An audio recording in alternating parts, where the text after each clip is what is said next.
Welcome to this video. My name is Hannes Knechtges, and in this video I want to show you what you can do with your major scale or with your solos in general. I'm talking about rhythm, especially on and off beat in this video. You might remember the scale we talked about in the previous video, the major scale, in this case the G major scale.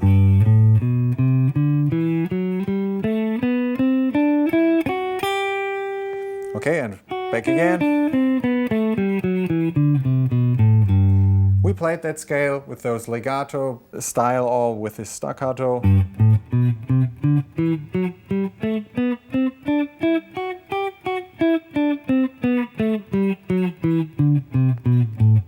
Really make sure you know how to play this scale, the major scale.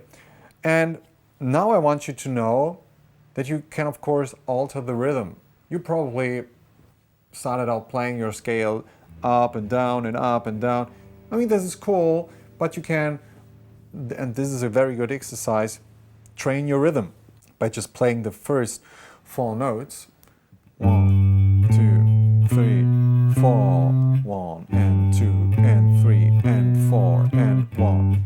One time on the downbeat or on the on beat, and then on the off beat. So you can play on the 1, 2, 3, 4, or you can play on the end between. So we have, if we only use the first 4 notes of our scale to make it easier for the beginning, we can play it 1 and 2 and 3 and 4 and 1 and 2 and 3 and 4 and 1 and 2, 3 and 4 and 1 and 2 and 3 and 4 and 1 and 2 and 3 and 4 and 1 and 2, 3 and 4 and 1 and 2 and 3 and 4 and 1 and 2 and 3 and 4 and 1. And that way you can really make a difference when playing a solo, when you hop into this offbeat thing and play some notes within your scale just offbeat. This is really interesting to listen to because it's kind of like building up pressure, and then you can release the pressure or make it comfortable in a way again when you're going to the onbeat, which feels more home. And the other thing is kind of like being far away from home or something like this. You get the image. So try to adapt that for the whole scale. So we start with the first 4 notes on 1 and 2 and 3 and 4 on beat, and then 1 and 2 and 3 and 4 and 1 and 2 and 3 and 4 and 1 and 2 and 3, 4 and 1 and 2 and 3 and 4 and 1 and 3 and 4 and 1, 3 and 4 and 1. You get the idea. 1 bar, you play on beat, the next bar off beat, then on beat again, then off beat again, and so on and so on. And you can of course 2 things at one time. I mean, with that you can still try to remember which notes you had to play for your major scale, and you can alter your rhythm. But do me one favor, count out loud and be focused on it.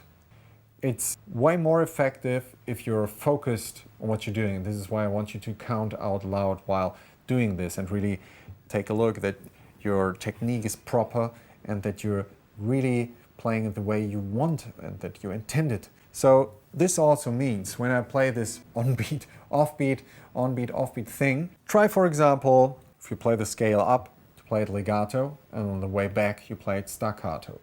We talked about this in the previous video, so you can play like this.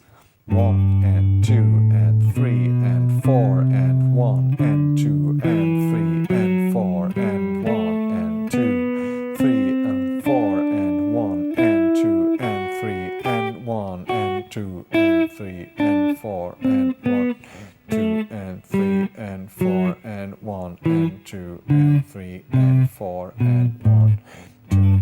You get the idea. Just switch between those parameters, playing on beat, off beat, and then playing long notes, short notes. Just be aware of what you're doing. And count out loud while you're doing it. So let's do it again.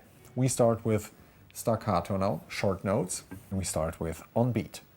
3 and 4 and 1 and 3 and on and 2 and 3 and 4 and 1 and 2 and 3 and 4 and 1 and 2 and 3 and 4 and 1. You get the idea. Play that up and down with on beat, off beat, and throw in some legato or some staccato. And this will make you more free from playing that scale and just improvise with certain parameters. Before we go into more detail, please stick to that. It's important not to make too much at a time, but be focused on that. Count out loud, as I said before, and especially have fun with it. Thanks for tuning in and see you in the next video. Bye.